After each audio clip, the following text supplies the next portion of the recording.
Godzilla Earth, undoubtedly the most powerful version of Godzilla ever seen on screen. Even the following big five, those being Showa, Heisei, Monsterverse, Gemstone, and Final Wars Godzilla, don't stand a chance against the unstoppable power of Godzilla Earth. Many of you have asked for a video on this version of the G-Man, but due to his sheer power, I've never found a competitor that stands a chance. And there's no single era that stands a chance against this incarnation of Godzilla. But why not just do them all? Rather than throwing him into a single era, we'll be taking kaiju from every era, putting them into teams, and seeing if Godzilla Earth has what it takes to truly solo every verse. Howdy everyone, it's your host Goji Guy, and welcome back to another 10 days of Christmas video. I know, it's not 10, it's 12, I understand. All my friends are telling me that IRL, 10 just sounds better, and I can't withstand doing another video that quickly, yeah. Where I'm uploading every other day until Christmas. If you're new to the channel and you're into topics range from kaiju to dinosaurs, anime, sci-fi, and even analog horror, well, my friend, you've found the right channel. So consider subscribing to fill your inbox with content like this weekly. So let's start with his bracket. Godzilla Earth will be pinned against groups rather than single targets, as so that we can hopefully make this fair. We'll be pulling kaiju from the Showa and Heisei era, most of the Millennium films, the Monsterverse, the Gemstone Universe, and the Singular Point anime. And with that in place, his bracket is GMK Ghidorah, Mothra, and Baragon, Jet Jaguar Beta and Singular Point Manda, Final Wars Anguirus, King Caesar, and Rodan, Orga, and Mecha Godzilla, the Muto Prime, along with the male and female Muto, Gemstone Megalon and Gigant Rex, Bolante and King Ghidorah, Mecha Godzilla and Titanosaurus, Kaiser Ghidorah and Monster X, Shimo and Ghidorah, and finally, Space Godzilla and Destroya. Pray for me. Alright, let's get into it. So let's start with Godzilla Earth's feats, starting with strength. Now Godzilla Earth only has a few feats, but lord are they intense. Starting with, nothing much. He just burst through a mountain, and this isn't a fictional mountain. This is Mount Tanzawa of all things. I think I pronounced it right. Anyways, he reduced it to bits by just standing up. And since it's a real mountain, there are weight calculations. And at an absolute minimum, this mountain comes in at an eye-watering 23,148,537 tons. That's more than every kaiju on this list combined. But that's a low end. At a high end, it just reaches the billions, about 141 billion metric tons. And, I mean, he slaps away Ghidorah and, snaps his jaw, but I think the billions of metric tons alone is enough. Now, onto speed.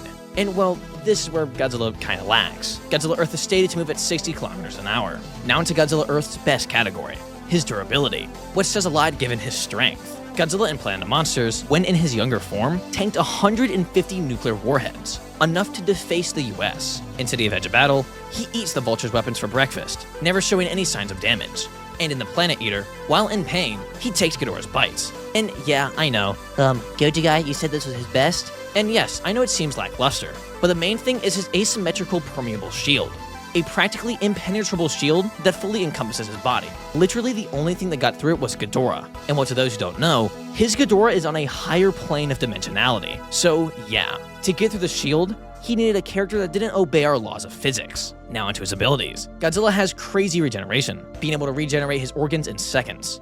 He has metallic skin, which further buffs his durability. He has a super oscillating wave. What is that, you may ask? Well, imagine the Muto Prime sonic roar, but 1,000 times over. This roar destroys any and everything in its path, ground and military alike. It has a stated output of over 900 gigawatts of energy. 900 gigawatts of energy is enough to vaporize a city. He has his plasma cutter, or as I call it, the atomic tail whip. This attack also destroys anything in its path, cutting through mountains with ease, and destroys the ground with no issue. He can increase his body temperature in seconds, turning it into Scarlet Godzilla, reaching temperatures over 1,000 degrees Celsius. He has his energy conversion, where if he's too powerful, for whatever reason, he can release a lot of his energy, heating up the surrounding area to an outrageous degree. And finally, his atomic breath, the strongest one of all time. It slices through mountains with ease. It has an energy output of 3 terawatts, and even when deflected and broken into smaller, less powerful pieces, it still eviscerated mountains and the surrounding landscape. When in his Scarlet form, it destroys Mecha Godzilla City with ease, and he's able to overpower and force a black hole closed. People, we're talking about black holes, the most powerful things in the universe, and he outdid them. And what makes it scarier is the fact that his beam is said to be able to reach all the way into Earth's orbit, so no kaiju is getting away from his breath. So with all that in place, for the kaiju, we'll be covering their best feats, as, they'll need it. So let's dive into the first group, the GMK Gang. Yeah, I'm not even gonna cover their feats. It's not close. With no concept of difficulty, Godzilla Earth moves on. Next up is Jet Jaguar and Manda from Godzilla's Singular Point. And of course, onto their high ends, as, well, they'll need it. Jet Jaguar is able to kick Godzilla away with ease. Godzilla Ultima coming in at, well, we don't know. There aren't any given weights for really anyone in the show. But given his size, using other Godzillas as reference, he would most likely be around 70,000 metric tons. He has some pretty fast reaction time, being able to catch Yu and Arikawa right as he fell out of a moving truck. For durability, he's able to take one heck of a hit from Anguirus. He's able to function even when missing limbs, and for a brief moment, he withstands Godzilla Ultima's beam, but really only for a moment. Manda is able to draw blood from Godzilla with a single bite, and even when on land, he's a pretty swift kaiju, despite being aquatic in nature. And, that's it. He dies right after. And neither of them really have any crazy abilities, so really all Godzilla Earth needs to do is a single one of any of his attacks, and they would both go down. With no difficulty, Godzilla Earth moves on. Next up is the Final Wars trio, Anguirus, King Caesar, and Rodan. And, well, collectively, they weren't able to beat up Final Wars Godzilla, and as we said, Godzilla Earth dogs on Final Wars Godzilla. So again, there's just nothing to really even cover here. They have no way to damage him, and a single attack would put them all down. So again, with no difficulty, Godzilla moves on. Now onto Orga and Megaguirus. Starting with Orga. Orga is shown for strength. He's pretty easily able to manhandle his Godzilla. Godzilla 2K weighing in at 25,000 tons. For speed, he's able to move around the city with ease, being able to leap like a frog, granting him great speed and agility on the battlefield. And for durability, he takes Godzilla's bites with little damage. Later, when taking severe damage to his shoulder, he quickly regenerates it. For his abilities, his beam is pretty powerful, but interestingly enough, the most useful thing here is the fact that he can quickly adapt. So given Godzilla Earth has pretty much infected the entire planet, if Orga could find some plant life, he may be able to increase his durability greatly. But given how long it would take, and that all it really do is make it more durable, it's not a massive upgrade. Onto Megaguirus. This giant bug is also able to push around his Godzilla with ease. GXM Godzilla also coming in at 25,000 tons. She's able to reach speeds of Mach 4, and for durability, she's able to be slammed through buildings, and, that's about it. After just taking a few shots from Godzilla's helmet breath, she blows up. And her only useful ability is unusable in this situation, that being her fireball, as she needs to hit her target directly to drain their energy to make said fireball. And given Godzilla's shield, she can't do that. So Godzilla Earth would struggle with these two, given their speed advantage, but it's not like they can do anything to him. So while he would be annoyed, and it would take a while, really, again, any of his attacks would do the job. So with low difficulty, he makes it through. Now onto the Muto squad, that being the Prime, Male, and Female Muto. And together they make quite a tough team. But do they have what it takes? Let's find out. All of the Mutos have been able to push and drag around their Godzilla, Giragoji weighing in at 90,000 tons. But we're just gonna skip the male Muto's feats as he's not doing really anything here. So let's start with the females. She has shown that she's able to push back Godzilla. She later is able to bring him to his knees, and is able to trample him over. She takes rockets like a champ, and while hurt, she overall shrugs off Godzilla's nerf atomic breath. Onto the Prime, who will be carrying this team hard in this battle. The Prime is able to ragdoll Godzilla, who, as I said, weighs 90,000 tons. She's able to break apart and control the crust and tectonic plates. She's fine after being beamed by Godzilla, and her sonic roar is powerful enough to break the dorsal plates of Godzilla in her universe, though they wouldn't do the same to Godzilla Earth. And she's also able to burrow with incredible speed. So this fight would be interesting. While the male and female would go down quickly, the Prime might be able to land a few blows. Now, how can she last? Well, firstly, while the surface of the planet is covered in Godzilla Earth stuff, she can still affect what's underneath. So she can still break and manipulate the tectonic plates and use them to her advantage, being able to pull them apart and get into the normal dirt so she can burrow. She can then stay clear of Godzilla Earth attacks for a while, and he wouldn't be able to sense where she is. If she could get close, she could try to use her sonic screech, as we know Godzilla Earth can still hear things. And sound goes through his shield as well. I mean, one of his own attacks is a sound-based attack. So overall, she'd be the first to actually land an attack on Godzilla Earth, as her roar should be able to get through his shield. Now, while it wouldn't do much, it would be the first. Now, Godzilla Earth would have a hard time hitting her, but eventually he would finally hit her. So with around mid-difficulty just due to the fact that it's kind of hard to hit her, Godzilla Earth moves on. Though the Mutos do have one advantage, that being they can easily get Japanese snacks for themselves. But you and me? Yeah, we aren't Mutos, my friend. That's where today's sponsor, Tokyo Treats and Sakura Co. comes in to help. Now, to those who don't know what Tokyo Treats or Sakura Co. is, well, sit down. I said sit down! Tokyo Treats and Sakura Co. are a monthly snack box subscription. Tokyo Treats and Sakura Co. are kind enough to send me their January boxes to show off. So, let's jump right in. Starting with Tokyo Treats. And man, I mean, just look at the box alone. Tokyo Treats does everything in their power to make sure your package is more armored than Multiverse Godzilla himself, who also wouldn't lose to Godzilla Earth. January's Tokyo Treats box theme is New Year's treatings. Filled to the brim with snacks you would find wandering the streets of Japan. Now, I'm no food reviewer, so I'm not gonna show off everything, and I want some of it to be a surprise so that you can truly enjoy it if you do end up buying this. But I'll be showing the ones that interest me the most. Firstly, we've got strawberry chocolate cake Kit Kats. These are a perfect mixture of sweet strawberries and yummy chocolate goodness. Next up is the golden kinako mochi, probably my favorite so far. And last time I made a video on Tokyo Treats, you all ate me alive in the comments. Try to say something that's not yum. So, fine, here you go. Golden kinako mochi, a culinary gem of unparalleled sophistication, unveils itself as an ethereal symphony of textures and flavors. Cloaked in a golden dusting of nutty soybean powder, its velvety essence dances harmoniously with the mochi's sumptuous, chewy decadence, creating an irresistible contrast of tender and earthy. The gentle sweetness unfurls with each luxurious bite, a tender embrace of flavor that lingers as a whisper of caramelized elegance. Yet, beyond its ambrosial indulgence lies a deeper symbolism. Kinako, revered for its auspicious significance, bestows blessings of good luck and long life, making each morsel a bite of prosperity and fortune. This is not merely a treat, it is an opulent ritual of joy and longevity, a transcendent experience worthy of the most refined sensibilities. And of course the strawberry dorayaki, which I'll explain in caveman terms for everybody that still thinks Monster X beats Kamazat's. Strawberry dorayaki, very yum.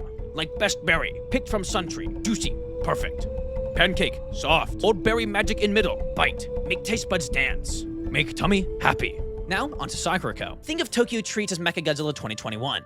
Bright, groundbreaking, literally, and hits your taste buds like rockets to the face. But sometimes you want something peaceful, quiet, charming flavors. Something like Mothra would have, wandering about the peaceful villages in Japan.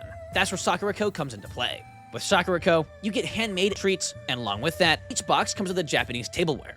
This box comes with the Ninjagen Ori coasters. These coasters have been popular for over the past 1,000 years. Crafted with care. Firstly, the tea. Each one of these boxes comes with a local tea found in Japan. This tea gives you a refreshing blend of citrus and green teas. I had the sweet potato kintsuba. There are the magical red and white plum kawakuta. Hey! I see you, you're not paying attention. Here's some Subway Surfers to keep you entertained. These really caught me off guard, as they look like chewy gummies, which they were partially, but they're also crystal-like, breaking apart like glass when you bite into them. And to all 12 of you book nerds, the books that come in the boxes are filled with info about all the snacks and the history about these snacks in Japan. If you're interested in any of these, all the links will be down below. And if you do end up buying anything, make sure to use code GOJIGUY at checkout, all caps by the way, to save $5 off your first Sakurako and Tokyo Treats box. Thank you Tokyo Treats and Sakurako for sponsoring this video, and let's move on. Next up is the Gemstone Universe. We have Gemstone Megalon and Gigan Rex. These two beasts are not to be messed with, and both have a wide range of abilities, so let's see how they'll hold up. For strength, we don't know. As they have impressive feats, yes. The issue is there's no given weights for the verse, so the best you could say is that they push around Godzilla quite a bit, who, by my guess, is probably around 100,000 metric tons. Now, the main thing they steal with ease is speed. Both are able to fly incredibly fast. But since there's not too much on them, we're just gonna cover their abilities. For abilities, while they're powerful, there's only one between the two of them that will actually do anything, that being Megalon's beam. While it wouldn't damage Godzilla, it will likely slightly stun Godzilla Earth, but that's about it. Now, Earth would struggle with these two, as firstly they're the first on the list that can most likely take more than one attack. That along with the fact that they're so much faster, it will make it a challenge for Earth to hit them. So, with high difficulty just due to their speed, after long enough, Godzilla Earth would eventually land a couple hits and take them down. Next up is Bolante and King Ghidorah. Bolante's best feat of strength is when, even in her Rose form, she was able to restrain Godzilla, and her Beast form is much stronger than her Rose. Godzilla at this time is already a being who's able to easily break buildings apart. He rips apart a submarine without breaking a sweat, and he's able to push buildings over with ease. For speed, she Alright, for durability, while she later dies from one, she's able to withstand a beam going into her mouth, and the rest of her body should be more durable than the back of her mouth. So overall, not too bad. Onto Ghidorah, and he'll be carrying this team. Ghidorah is able to cause many earthquakes just by jumping on Godzilla. He's able to choke out the G-Man and subdue him. For speed, he's able to reach speeds of Mach 4, and for durability, he's one tough cookie. His wings alone take Godzilla's breath with no damage, which of course would apply to the rest of his body. And overall, he's able to tank pretty much all of Godzilla's normal attacks. And for abilities, the only useful one here will be Ghidorah's gravity beams, as Bolante's tendrils won't even be able to get into the ground, due to Godzilla Earth having infected the planet. But even the beams, still, no shock to anyone, can't really do anything to his barrier. So again, due to the speed gap, it would take a while for Godzilla to win, but with low difficulty, he moves on. Now onto the Showa era goats, those being Showa Mecha Godzilla and Titanosaurus. Let's start with Mecha Godzilla, the best one by the way. Firstly, Bro is casually able to generate earthquakes. With a single punch, he can destroy buildings. He's able to send Anguirus literally flying away with a single kick. Showa Anguirus coming in at 30,000 metric tons. He even breaks his jaw. Just like Aang, he's able to kick away King Caesar, who also weighs in at 30,000 metric tons. And overall, he's able to compete with Godzilla himself. Godzilla in the Showa era being able to lift and throw Zandora from Zone Fighter, who weighs in at 91,000 metric tons.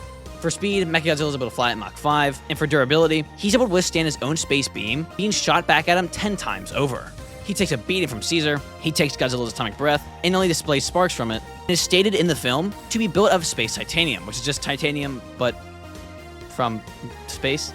Gotta love the Showa era. And he has a wide range of abilities, having space beams, missiles, his cross attack beam, the Uni-Shot, the Neo Defense Barrier, and shows in the poster but not in the film to have his Desto Fire onto Titano. He's able to stagger Goji, and throughout the film overpowers him, and even lifts him by just using his mouth. Showa Godzilla coming in at 20,000 metric tons. For speed, he's able to tag fighter jets in the air, and for durability, he's overall able to tussle with Godzilla for long periods of time. And for abilities, he has his tailwinds, and that's about it. So how would this play out? Well, firstly, Titano would be no help at all, as while he's strong, he doesn't fight. In Terror of Mechagodzilla, he was simply under mind control throughout the film, and is even said to be a peaceful creature, so off the bat, he would just run off. Sorry, my fellow Titano fans watching, at least he didn't get mauled. But on to Mecha. Now, I know what you're thinking, Goji guy, usually the Final Wars trio loses because Earth beats Final Wars, so shouldn't Mecha just lose off the bat? Well, yes and no. I always try to get this across in my videos, but the winner of battles almost never comes down to strength, speed, durability, and whatnot. It almost always comes down to abilities. So, with that being said, Mecha would actually stand his ground. Firstly, he would stand Godzilla's beam to an extent. As it said in the film, that Mecha Godzilla is from the Black Hole Nebula 3 Aliens planet, which is very close to a black hole. So Mecha Godzilla is able to withstand the forces of a black hole. Now, Godzilla Earth's beam did destroy them, but if Mecha Godzilla also uses his shield on top of his already great durability, he should be able to take quite a few attacks. Now, while he could last for a while, the only issue is it doesn't really have any way to bypass Earth's shield or drain it of his energy. So while this fight would go on for a while, and Godzilla will have a hard time hitting him due to his speed, again with high difficulty, due to his speed, Godzilla Earth moves on. Stand proud, Mecha Godzilla. You were strong. And now onto Kaiser Ghidorah and Monster X. Now, yes, I know, these two technically can exist at the same time, but they need all the help they can get. So just deal with it. Starting with Monster X. Now in this team, he'll be the one taking the hits, as he is much more durable than Kaiser, while Kaiser will be on the offensive and try to land his attacks and use his abilities to their fullest. Monster X has shown strength on par and exceeding Godzilla, being able to overpower Goji in battle. Final Wars Godzilla coming in at 55,000 tons. And I mean, do I really have to cover all of it? We literally just posted a video on Monster X. If you want all this stuff, just go watch that. Camazot's victim. Now onto Kaiser Ghidorah. Kaiser need to make sure he stays behind Monster X throughout the battle, and try to land his beam. Kaiser's beams being a major upgrade from Monster X, as they can actually lift their foes. Though, due to Godzilla's shield, it wouldn't really be possible. And Kaiser really just has the same feats as Monster X, that being he's able to lift Godzilla, but this fight is actually quite interesting. Monster X will be responsible for moving Kaiser when needed, and he would also tank the hits when he needs to. This would rely on perfect timing from the two of them, and seamless teamwork, because these two could actually have a chance, as one of the abilities Kaiser has is the fact that he can drain energy. So if Monster X can move Kaiser close to Earth and get him out of there quick enough, Kaiser could slowly but surely start to drain the power of his shield, and eventually they could drain it enough where they could actually start to land blows. So, with the shield gone, they could start to do some damage. But while they couldn't make it far, Godzilla Earth would just heat up the area, making it hard for them to get close, and soon enough would just land a couple hits on them. That along with his crazy regen, to kill him, you pretty much have to one-tap him. So, with mid-difficulty, Godzilla moves on. Next up is Shimo and Ghidorah, the two big dogs of the Monsterverse. These two are no strangers to the channel, so let's see if they can put their differences aside and take on this world-ending threat. Now, I don't really think I need to cover their feats, as well I think we all know them at this point, but I will quickly summarize them to any new viewers watching. Which, if you are new, welcome to the channel, and consider subscribing if you're enjoying this video. To me, my channel, not you, Cappy. I see you reacting. Every time I say subscribe, you say to your channel, to me, Cappy. Also subscribe to Cappy, though. For strength, both of these kaiju are able to lift and throw Godzilla with ease. Dohei Goji coming in at 99,634 tons. Ghidorah will be carrying this team when it comes to speed, flying at 550 knots. Shima's one who'll take durability, being unfazed by Godzilla's most powerful attack, that being his supercharged evolved beam. And you know, blah blah blah, yada yada yada. Alright, let's talk about abilities, because, as we said, that's the most important thing here. Because at this point, I think we can confidently say that really no team's gonna be outdoing him in strength or durability until Space Godzilla, maybe, but hold your horses. Now, Ghidorah has his gravity beams, flight, his alpha call, his storm, and energy absorption. And yes, he has wing lightning, but he won't be getting that as he's not getting amped in this fight. Also, the alpha call is just useless. It's not gonna work here. Shima has her Frostbite Blast and very slight cryokinesis, as she freezes things around her as we see in Rio. But she can't make it, move around like an ice bender, and that's really it for her. So what could they do together? Well, off the bat, they'll actually make it difficult for Godzilla Earth to see them. While he could still sense Shima as she's on the ground, Ghidorah could hide in his storm. Along with Shima creating an ice storm on top of that, it'll make it hard for Godzilla Earth to know where they are. Now, while he could part Ghidorah's storm with his roar, Ghidorah could just remake it again and again. Along with poor visibility, these kaiju are now going to be able to withstand a few attacks from Godzilla Earth, being able to take a few tail whips and roars. And possibly, they might be the first that can actually take a beam, as Monsterverse Goji is barely comparable to Godzilla Earth, as there are a few statements that say his beam is the strongest thing in nature, and for those who don't know, black holes would qualify as a part of nature. So you could wank it and say his beam is more powerful than black holes. But that's up to interpretation. So I'm just gonna say, maybe. Now, while his roar would slightly get rid of the storm, he does have another way to get around that. That being his scarlet form, and also letting out a lot of heat, heating up the area as we said all the way back at the start. Heating it up to that extent would evaporate the storm instantly, and would also start to melt Shima's ice before it even touches him. So while normal Earth would have a hard time hitting them, this would be the first time he goes out of his way to amp himself. And in his scarlet state, with low to mid difficulty, he moves on. As at this point, they can't really do anything to him, and it would just be a matter of breaking through their durability, and soon enough, killing them. Now finally, the Crystal King, Space Godzilla, and the Reaper Roach, Destoroyah. Now, to those who have watched all of my verse swaps, you will know that no one has made it past Space Godzilla. Well, because, at least in my opinion, Space Godzilla is one of the strongest kaiju of all time. Even more than Destoroyah. I know. I'll cover it someday. But with that being said, this is a battle of abilities. So let's cover what both of these guys can do. Starting with Space Godzilla. Space Godzilla has a bunch of abilities, each being incredibly powerful, so let's dive in. Space Godzilla has his Photon Reactive Shield, that being his own beam-proof shield, where he can take attacks of his foes and send them right back at them.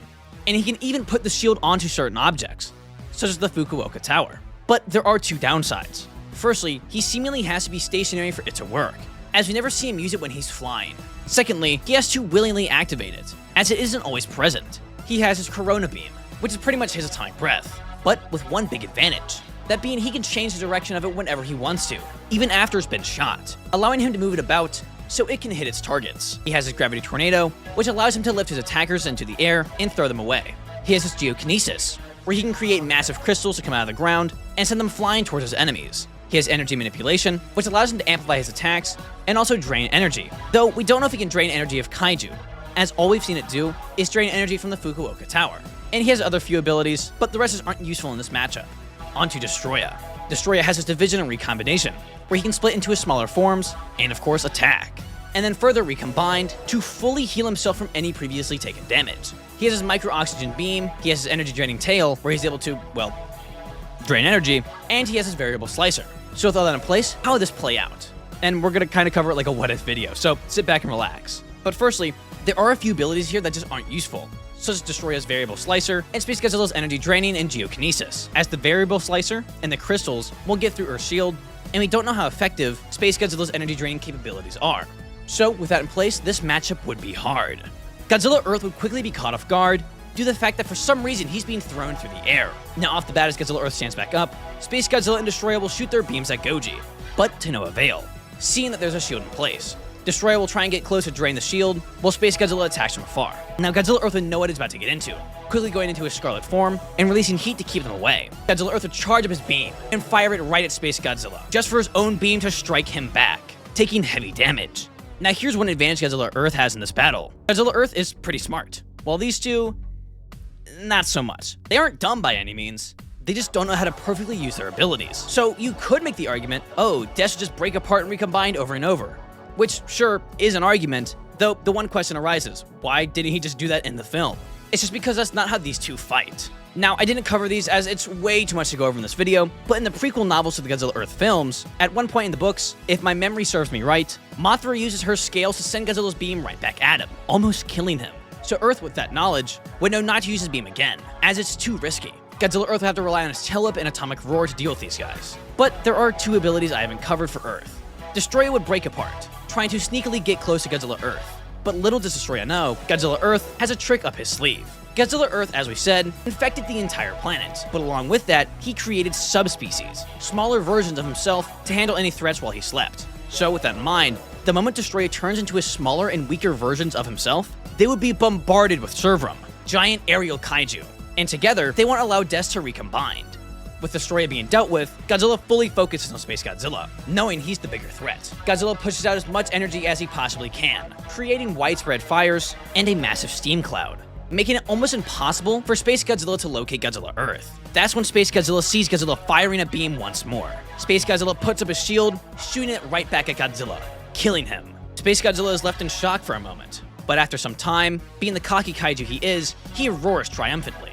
That's when, out of nowhere, a crimson beam fires through Space Godzilla's chest, killing him.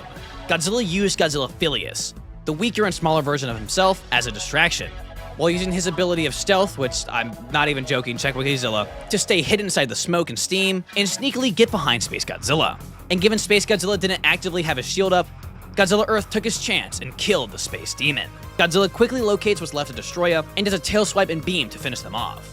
So, with extreme difficulty, Godzilla Earth moves on. Was he cheating a little at the end there? Maybe. Hey, but he's just using his resources, man. And thank you all so much for watching. I really hope you enjoyed watching this, as it took forever. And this video is a part of my 10 Days of Christmas videos, where I'm bringing awareness to my fundraiser, Gifts from Goji. It'll be beside the video, check it out, and most of you watching probably already know all the details. And don't leave just yet, there is an end credit scene. But with that being said, thank you all so much for watching. And again, I really hope you enjoyed this. Thank you Tokyo Treats for sponsoring this video, and with all that being said, it seems that not a single kaiju from any era of Godzilla stands a chance against the unstoppable power of Godzilla Earth.